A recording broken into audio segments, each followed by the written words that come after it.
presented by Magahia Music.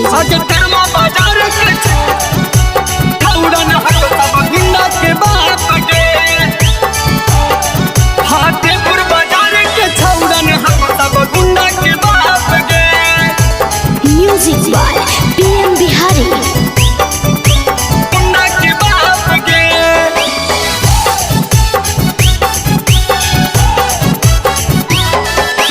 भैया से हमर बचे के रहिया गला दे तो चाप रे। भैया से हमर बचे के रहिया गला दे तो चाप रे। आगे धर्मा बाजार के छौड़न हक सब गुंडा के बाप गे।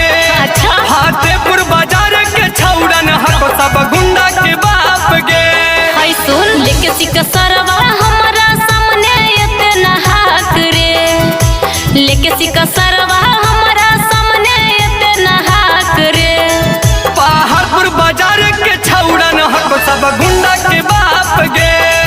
तनखुपा बाजार के छौड़न हक सब गुंडा के बाप गे।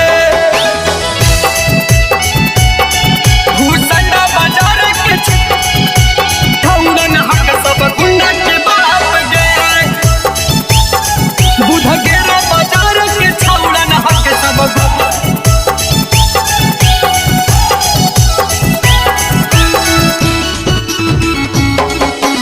गुंडा के बाप गे।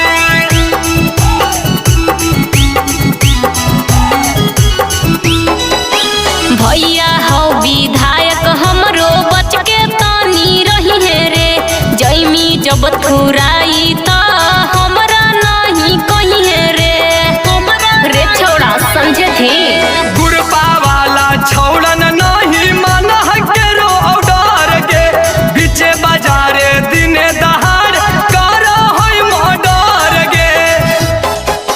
जहिया धरैनी भैया से हमर न करतौ माफ रे। जहिया धरैनी भैया से हमर न करतौ माफ रे।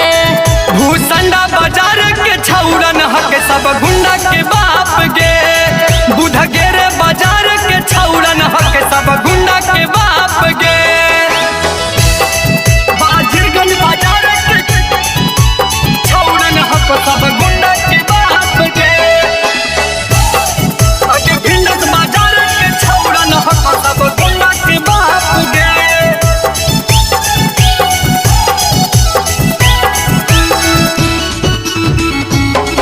आगे भिंडक बाजार के छौड़न हक सब गुंडा के बाप गे। प्यारे के भूत जे चढ़ल ह कौछन में जीतो उतार रे। ले जाके जेलवा में मारतो पुलिसिया लाले करके चुतार रे। हे बाबू बच के रहिया।